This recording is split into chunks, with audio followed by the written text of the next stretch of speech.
Alright, well, today's project is something I shouldn't even have to be working on, and I'm kind of upset that I am. This is a Hoover Steam Vac 5, and this thing has leaked. I did get it secondhand, but it's leaked since the day I got it. And turns out, I thought it was leaking from the valves. There's one here and one here, and while it was leaking through those pretty profusely, the problem is the container itself is cracked. So I'm going to try an experiment today and see if I can fix this. I just refuse to pay $90 for something that shouldn't have broken in the first place. This stuff was made out of tissue paper, brittle tissue paper. And it's ridiculous. I can't believe they never came out with some sort of a recall program or a replacement program. But anyway, that's what I'm down to. So the Steam Vac 5, if you don't already have one, I wouldn't recommend one because of this tank. $90 if you want a new one. And who knows if the new ones are going to hold up any better than the old ones did.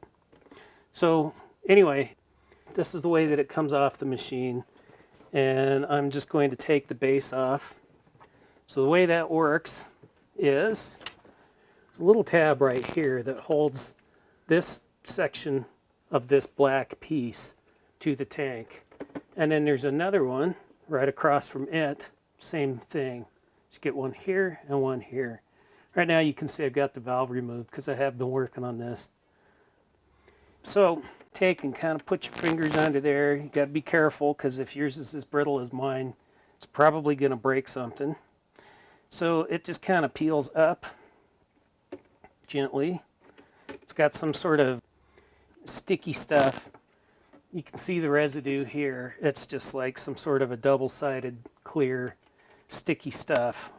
So that may still be sticking. You'll just need to give it a little bit of a gentle force to pull it up. Same thing with the tank here. This tank also has the same sticky stuff on it. And well, you can't quite see it through here. But again, just kind of gently lift it off of there. You can see maybe the sticky stuff here. So that's all that's holding the little soap tank detergent container onto this. Now that we've got it down to this, you can see I actually pulled out my valve already.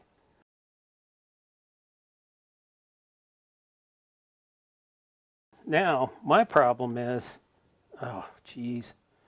You can see here there's actual pieces of plastic chipping off of here. This is not just cracking, it's coming apart. I had silicone on here from last time I tried to fix this. And this piece that came out of the corner, I can't get to stick back on there again. Probably because there's silicone and epoxy or anything else isn't going to fix it.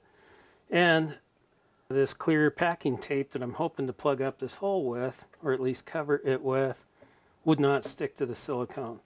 So I spared you the boring part of taking off all the silicone. And now I'm just going to take a little piece of packing tape, and you can see the hole here. And I'm going to take this piece of tape and tape over that.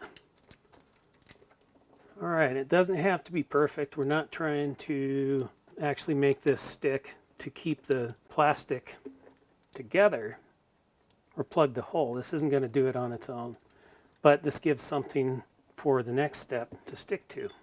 So that works pretty well. It's decently adhered. I have a reasonable facsimile of a round hole here. It looks terrible, but that's just the way this is. This is such a poorly designed piece of equipment, it amazes me. But I'm going to do my best to fix it. So now that that is patched, the next step is Flex Seal. I hate the commercials, but I've seen this stuff on TV and it looks like it actually really works. The cool part is, I thought I could only get it in black. turns out it comes in white and clear. So the problem with coating this is with black is I wouldn't be able to see what my water level is. So I'm going to take the lid off of this and stir it. Okay, now obviously if I pour this in, we're going to end up with it all pouring right back out. So what I did was I took a rubber glove, nitrile glove, and I cut a chunk of it off with my X-Acto. This happens to be a fuzzy, basically cotton ball on a stick that I used when I was doing some leather work. You put this in the die and then you rub it on the leather. Really anything that's semi-stiff, you know, but flexible. This is a little bit more dense than a cotton ball, but I think even cotton balls would work if you kind of pack them tight. And then just put them in the glove. Kind of wrap them around like this. Again, this isn't precision. The whole idea being is that this will then fit in the hole and it'll plug this. And I could just put a piece of tape across the bottom, but I want to make sure that this edge stays clean so that the new valve has a place to seat properly. So gently shove that back in. It creates a nice little plug. I really don't want to ruin a good funnel with this stuff, so I'm just going to take a couple pieces of index card, make my own little funnel, very temporary. Some tape, index card.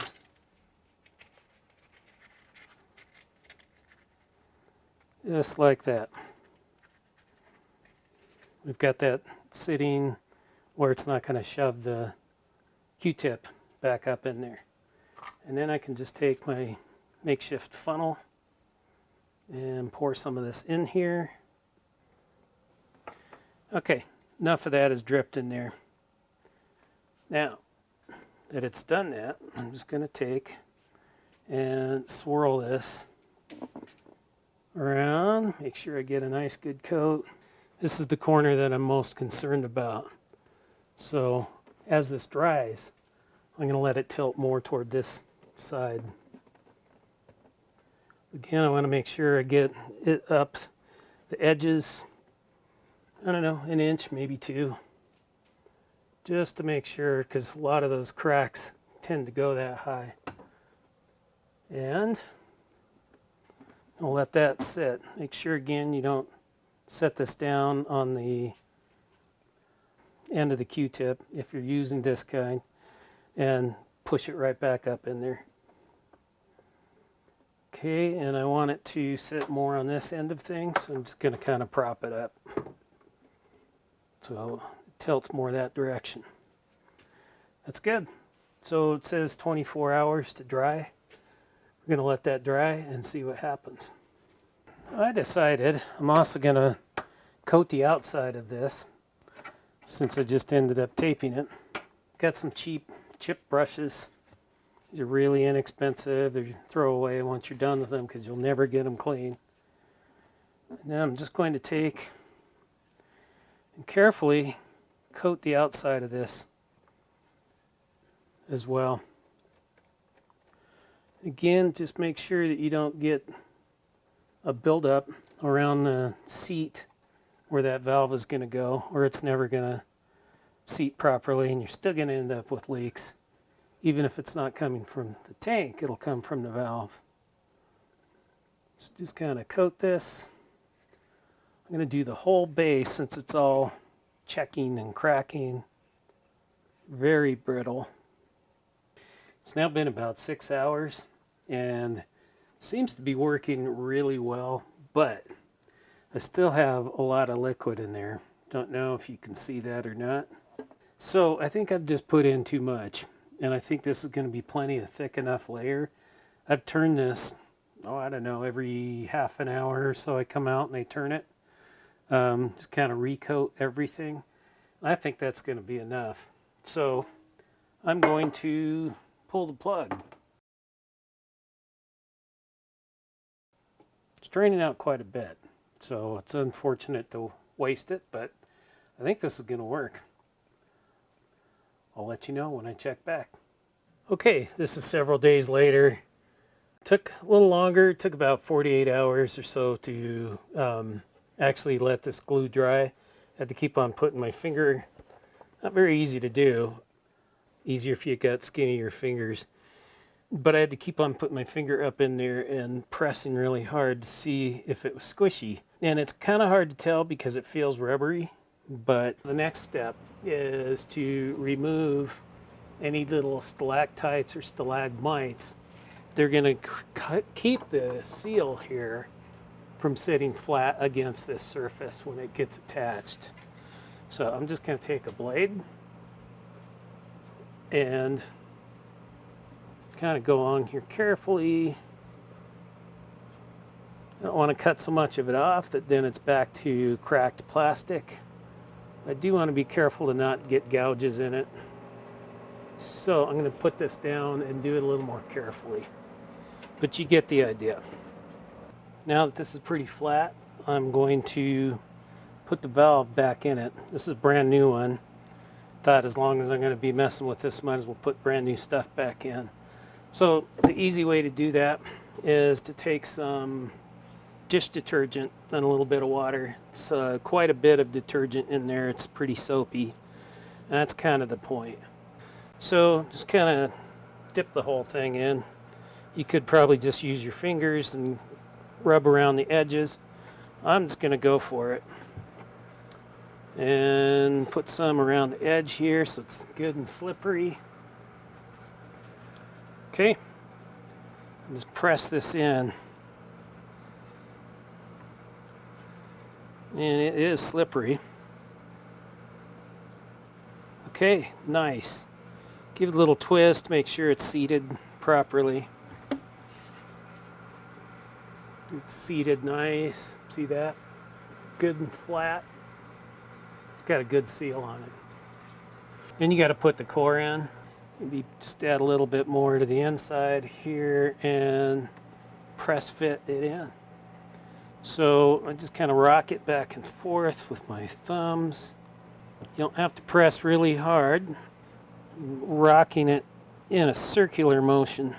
So you can see here it sits flush when it's properly put in there and nice and even.